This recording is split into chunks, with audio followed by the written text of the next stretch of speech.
پسندیدہ مہینہ be be عائشہ فرماتی ہیں شعبان کا ہے کہ شعبان المعظم کی کیا خوبصورت فضائل ہیں۔ حدیث میں آتا ہے کہ جو 70,000 مرتبہ کلمہ طیبہ پڑھ لے اس کی مغفرت کر دی جاتی ہے، روایتوں میں آتا ہے، ٹھیک ہے۔ 70,000 پڑھنا ہے، اب یہ ضروری نہیں کہ ایک ہی محفل میں پڑھ لیں، آپ ایک مہینے کا ٹارگٹ رکھ لیں کہ یار اس مہینے 70,000 پورے کر لوں گا۔ اب اس پہ فرمائے لا الہ الا اللہ، لا الہ الا اللہ پڑھتا رہے، ہر 100 کے بعد ایک بار محمد الرسول اللہ صلی اللہ تعالی علیہ وسلم پڑھ لے۔ اب اس کے بارے میں سبحان اللہ ایک بڑی خوبصورت روایت بھی ہے کتابوں میں۔ حضرت محی الدین ابن عربی ایک جگہ دعوت پہ تشریف لے گئے تو ایک لڑکا جو ہے اس کے بارے میں مشہور تھا کہ یہ صاحب کشف ہے، اس کو بہت ساری باتیں کشف سے معلوم ہو جاتی ہیں، آپ نے سنا تھا۔ تو وہ بچہ جو ہے وہ آپ کے پاس کھانا کھا رہا تھا، اچانک رونے لگا۔ تو آپ نے کہا کیوں رو رہے ہو؟ کہا میں نے اپنی ماں کو جہنم میں دیکھا ہے، اس کی ماں کا انتقال ہوا تھا۔ شیخ ابن عربی نے تھوڑے عرصے پہلے 70,000 بار کلمہ پاک پڑھا ہوا تھا، آپ نے دل ہی دل میں وہ کلمہ پاک اس کی مرحومہ والدہ کو ایصال ثواب کر دیا کہ میں اس کو ایصال کرتا ہوں۔ وہ لڑکا مسکرانے لگا، آپ نے اس کو بتایا نہیں؟ کہتا کیوں مسکرا رہے ہو؟ کہ میں نے ماں کو جنت دیکھا۔ شیخ ابن عربی نے کہا کہ میں نے اس کے کشف سے حدیث پہچان لی اور حدیث کی برکت سے اس کے کشف کو پہچان لیا کہ یہ واقعی غیب کی باتیں دیکھ لیتا ہے، اور حدیث کتنی صحیح ہے یہ بھی مجھے اس واقعے سے پتا چل گیا۔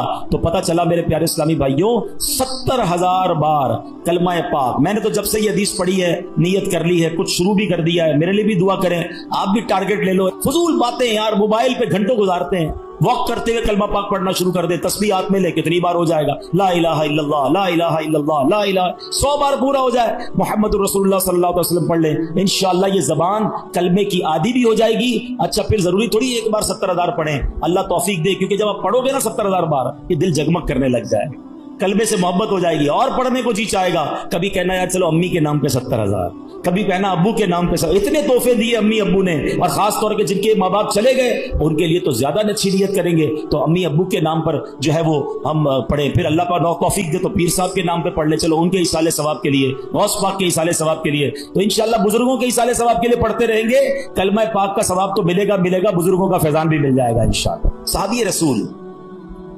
حضرت شداد بن اوس رضی اللہ تعالیٰ فرماتے ہیں کہ ہم صحابہ کرام علیہ رضوان اللہ پاک کے آخری نبی رسول ہاشمی صلی اللہ تعالی علیہ وسلم کی خدمت میں حاضر تھے۔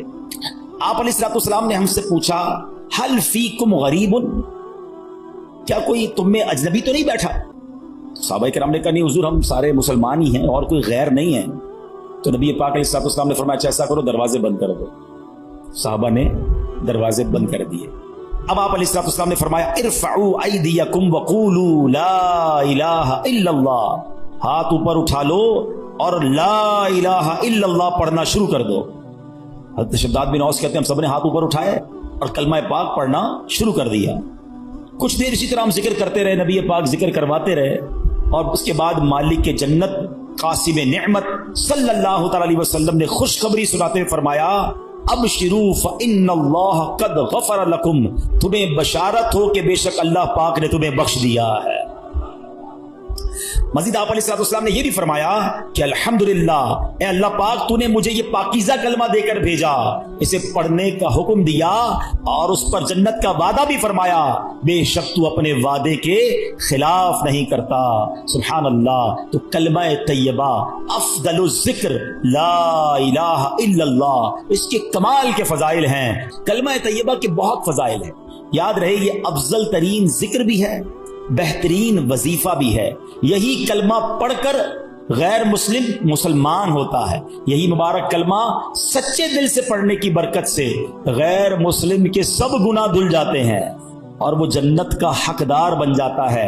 حلیت الاولیاء میں ہے دو عالم کے مالک و مختار مکی مدنی سرکار صلی اللہ تعالی علیہ وسلم نے فرمایا، اللہ پاک ارشاد فرماتا ہے بے شک میں ہی اللہ ہوں، میرے سوا کوئی عبادت کے لائق نہیں، بس اے لوگوں میری ہی عبادت کرو۔ تم میں سے جو کوئی میری بارگاہ میں سچے دل سے لا الہ الا اللہ کی گواہی کے ساتھ آئے گا وہ میری پناہ میں داخل ہوگا، اور جو میری پناہ میں داخل ہوا وہ میرے عذاب سے محفوظ ہو گیا۔ کیا بات ہے، سبحان اللہ۔ کلمہ طیبہ کے مختلف نام ہیں، یاد رکھیے گا، لا الہ الا اللہ محمد الرسول، مل کر پڑھ لیں، لا الہ الا اللہ محمد الرسول اللہ صلی اللہ تعالی علیہ وسلم۔ اس کے بہت سارے نام ہیں۔ اس کا ایک نام کلمہ توحید بھی ہے، کلمہ اخلاص بھی ہے، اسے کلمہ احسان بھی کہتے ہیں، اسے کلمۃ التقوی بھی کہتے ہیں۔ اس مبارک کلمے کا ایک نام کلمہ ثابتہ یعنی ثابت شدہ کلمہ، پکا کلمہ، نام مٹنے والا کلمہ، ہمیشہ رہنے والا کلمہ بھی ہے۔ سبحان اللہ، اتنے حدیث اور اتنے فضائل ہیں اس کے بارے میں۔ صحابی رسول حضرت ابو ہریرہ رضی اللہ تعالیٰ عنہ فرماتے ہیں، میں نے اللہ پاک کے آخری نبی رسول ہاشمی صلی اللہ تعالیٰ علیہ وسلم کی خدمت میں عرض کی، یہ بخاری شریف کی حدیث ہے کہ یا رسول اللہ صلی اللہ تعالیٰ علیہ وسلم، قیامت کے دن آپ کی شفاعت سے حصہ پانے والے خوش نصیب لوگ کون ہوں گے؟ فرمایا، اے ابو ہریرہ، میرا گمان یہی تھا کہ تم سے پہلے مجھ سے کوئی یہ بات نہیں پوچھے گا۔ نبی پاک کو یہ بھی پتا تھا سوال کون پوچھے گا مجھ سے۔ فرمایا، کیونکہ میں حدیث سننے کے معاملے میں تمہاری حرص کو جانتا ہوں۔ پھر فرمایا، اے ابو ہریرہ، قیامت کے دن میری شفاعت پانے والا خوش نصیب وہ ہوگا جو سچے دل سے لا الہ الا اللہ کہے گا۔ ایک بار پھر پڑھ لیں، لا الہ الا اللہ محمد الرسول اللہ صلی اللہ تعالی علیہ وسلم۔ حضرت عثمان بن مالک رضی اللہ تعالی سے روایت ہے، رسول رحمت شفیع امت صلی اللہ تعالی علیہ وسلم نے فرمایا، جو بندہ صرف اور صرف اللہ پاک کی رضا کی خاطر لا الہ الا اللہ کہے، بے شک اللہ پاک اس پر دوزخ حرام فرما دیتا ہے۔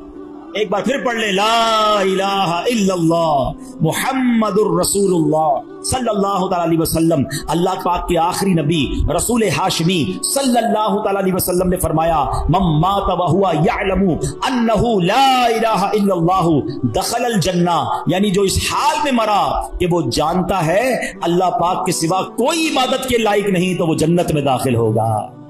ایک حدیث پاک میں ہے، پیارے آقا مکی مدنی مصطفیٰ صلی اللہ علیہ وسلم نے فرمایا، ثمن الجنتی لا الہ الا اللہ۔ بڑی پیاری حدیث ہے، اتنی مختصر ہے مگر کیا پیاری بات فرما دی۔ آپ کہیں جناب مجھے ڈیفنس میں بنگلہ چاہیے، آپ اگلا سوال ہوگا کتنے کا ہے، قیمت کیا ہے، پرائس کیا ہے، مجھے فلاں والا نیا موبائل چاہیے، ہاں مجھے بھی چاہیے، قیمت تو بتاؤ۔ اچھا جناب فلاں قسم کی گاڑی چاہیے، مگر یہ تو بتاؤ کتنے کی ہے، جیب میں پیسے ہوں گے تو لوں گا نا۔ اب اگر آپ سے کوئی کہے کہ جنت کی قیمت کیا ہے، جنت کا ثمن کیا ہے، جنت کا داخلہ کیسے ملے گا، آئے ہائے، نبی پاک نے ایک لائن میں جنت کی قیمت بیان فرما دی۔ آقا فرماتے ثمن الجنہ لا الہ الا اللہ، آقا فرماتے جنت کی قیمت لا الہ الا اللہ۔ پھر پڑھ لو، لا الہ الا اللہ محمد الرسول اللہ صلی اللہ علیہ وسلم۔ ایک اور روایت میں ہے، رسول اکرم نور مجسم صلی اللہ تعالی علیہ وسلم نے فرمایا، مفاتیح الجنتی شہادت لا الہ الا اللہ، جنت کی چابیاں لا الہ الا اللہ کی گواہی دینا ہے۔ اللہ اکبر، سبحان اللہ، یہ ہے کلمہ طیبہ، یہ ہے سبحان اللہ کلمہ طیبہ کی برکتیں، سبحان اللہ۔ اب ایک عجیب سا واقعہ آپ کو سناتا ہوں، اور واقعہ ہے حضرت بایزید بسطامی کا۔ حضرت بایزید بسطامی رحمت اللہ تعالی ایک مرتبہ سفر میں تھے، آپ کو غیب سے آواز آئی، اے بایزید سمعان نامی شہر میں جاؤ، وہاں کے غیر مسلموں کے ساتھ ان کے عید کے اجتماع میں شرکت کرو۔ بایزید فرماتے ہیں کہ اللہ پاک کی پناہ، میں غیر مسلموں کے تہوار میں شرکت کروں؟ آپ نے کہا کہ نہیں، یہ میرے لیے پیغام نہیں ہو سکتا۔ رات سوئے، خواب میں پھر یہی آواز آئی، بایزید جاؤ اور غیر مسلموں کے فلاں تہوار میں عید میں شرکت کرو۔ پھر یہ کہتے میں اٹھ گیا، خواب سے کانپنے لگا، سوچ رہا تھا کہ یہ کس کی آواز ہے، مجھے کون پیغام دے رہا ہے، کہیں شیطان کی طرف سے تو نہیں؟ کہہ رہے میں بیدار تھا تو جاگتے میں آواز آئی، اے بایزید ڈرنے کی ضرورت نہیں، تم میرے فرما بردار ہو، مگر غیر مسلموں والا لباس پہنو، ان کے اجتماع میں جاؤ، ایک راز ہے اس میں۔ اب حضرت بایزید اللہ کے برگزیدہ بندوں میں سے ہیں، اب سمجھ گئے کہ یہ شیطان کی طرف سے آواز نہیں ہے، یہ رحمان کی طرف سے پیغام۔ آپ نے لباس پہنا اور آپ چلے گئے غیر مسلموں کے تہوار میں۔ اب سارے بہت بڑا میدان، بہت بڑا میلہ، سب لوگ اپنے سب سے بڑے عالم کے انتظار میں بیٹھے ہیں۔ کچھ دیر بعد ان کا عالم آیا، سب لوگ بیٹھ گئے، اس نے تقریر کرنی تھی، مگر جیسی وہ عالم تقریر کرنے کھڑا ہوا نا، وہ کپ کپانے لگا, وہ لرزنے لگا, اور وہ کہتا ہے کہ لوگوں نے کہا اے سردار آپ تقریر شروع کیجئے. تو کہتا ہے کہ تو ہمارے اجتماع میں ایک محمدی بیٹھا ہے, ایک اللہ کے آخری نبی کا امتی بیٹھا ہے, اور وہ تمہارے دین کا امتحان لینے آیا ہوا ہے, اس لیے میری آواز ہی نہیں نکل رہی ہے. پھر اس نے بلند آواز سے کہا اے محمدی, اے اللہ کے آخری نبی کے امتی کھڑے ہو جاؤ. حضرت بایزید بسطامی کھڑے ہو گئے. تو اس عالم کہتا میں تم سے کچھ سوال کروں گا, تم نے جواب دیا تو اس کے بعد ہم ساری باتیں تمہاری مانیں گے, اور اگر تم جواب نہ دے سکے تو ہم تمہیں قتل کر دیں گے. تو بایزید بسطامی تو ولیوں کے سردار تھے, آپ نے کہا پوچھو جو پوچھنا ہے. اس غیر مسلم نے بھرے مجمع میں 61 سوال کیے, 61 کوسچن کیے حضرت بایزید بسطامی سے. حضرت بایزید بسطامی نے سب کے سب ٹھیک جواب ارشاد فرما دیے. حضرت بایزید بسطامی نے اسے سوال کیا تم نے کر لیے سوال, اب میں سوال کرتا ہوں, بتاؤ آسمانوں اور جنت کی چابی کیا ہے؟ تو جو غیر مسلموں کا عالم تھا نا وہ کہتا ہے آسمانوں اور جنت کی چابی کلمہ طیبہ لا الہ الا اللہ محمد الرسول اللہ ہے.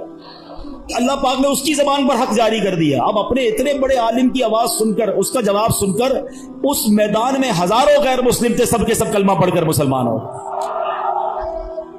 اللہ اکبر, یا رسول یا جاری رہے گا فیضان کلمہ طیبہ. اچھا اب یہاں بڑی خوبصورت بات علماء نے لکھی کہ کلمہ طیبہ کے فضائل تو بہت سارے, لیکن اس کے تقاضے پورے کرنا بھی ضروری ہیں.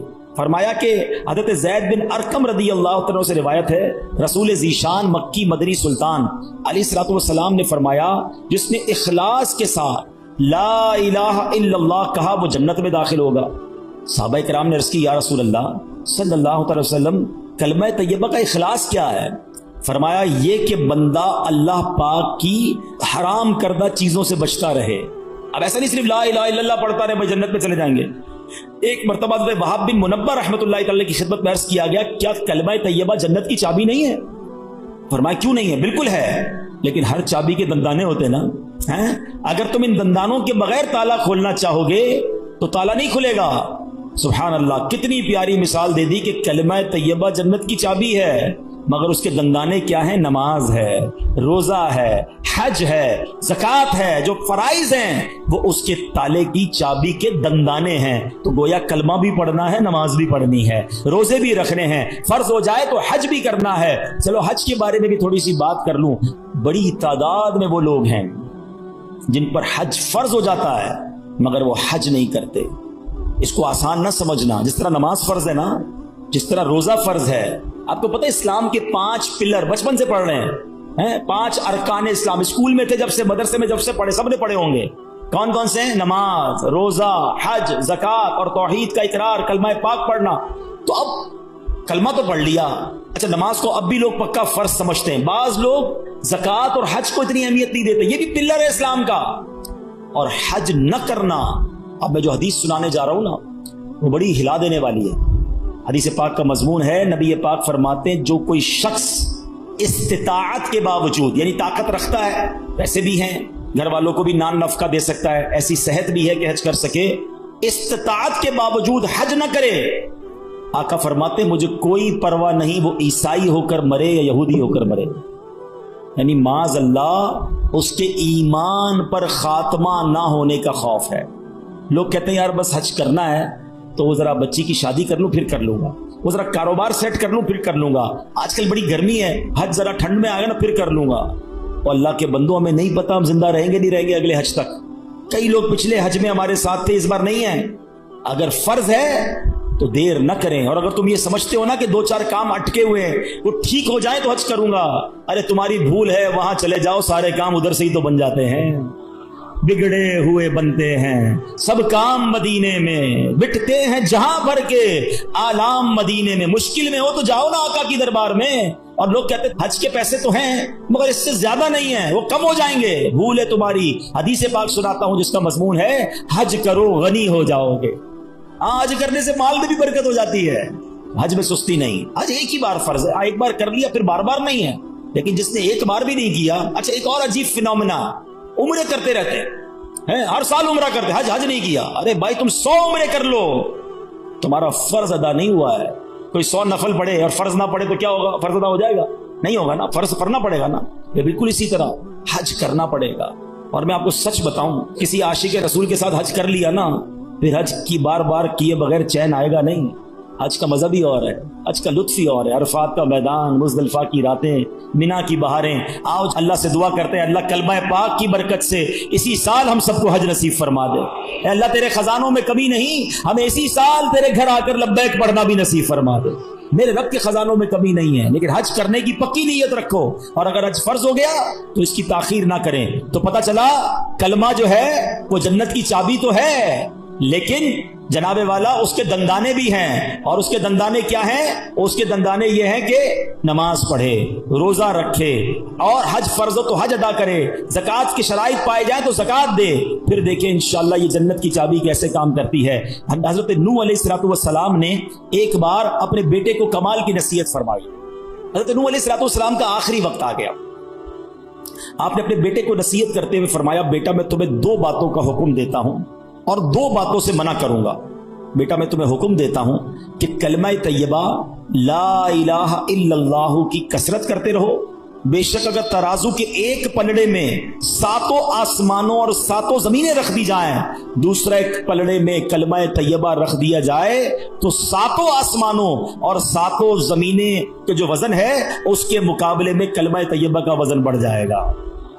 دوسری نصیحت فرمائی، بیٹا سبحان اللہ و بحمدہ کی کثرت کیا کرو، بے شک یہ ہر چیز کی تسبیح ہے، اس کی برکت سے مخلوق کو روزی دی جاتی ہے۔ دوسرا وظیفہ کیا مل گیا؟ سبحان اللہ و بحمدہ، سبحان اللہ و بحمدہ، سبحان اللہ و بحمدہ۔ روزی میں کمال کا وظیفہ ہے، جس کی روزی میں پرابلم ہو روز صبح کم از کم 112 بار پڑھ لیا کرو۔ اب آئیے، فرماتے بیٹا میں تمہیں مزید 2 نصیحتیں کرتا ہوں، شرک اور تکبر سے بچتے رہنا۔ تو یہ 2 باتیں پازیٹو جو کرنے والی ہیں، 2 باتیں جن سے بچنا ہے، اس کو پکڑ لیجئے۔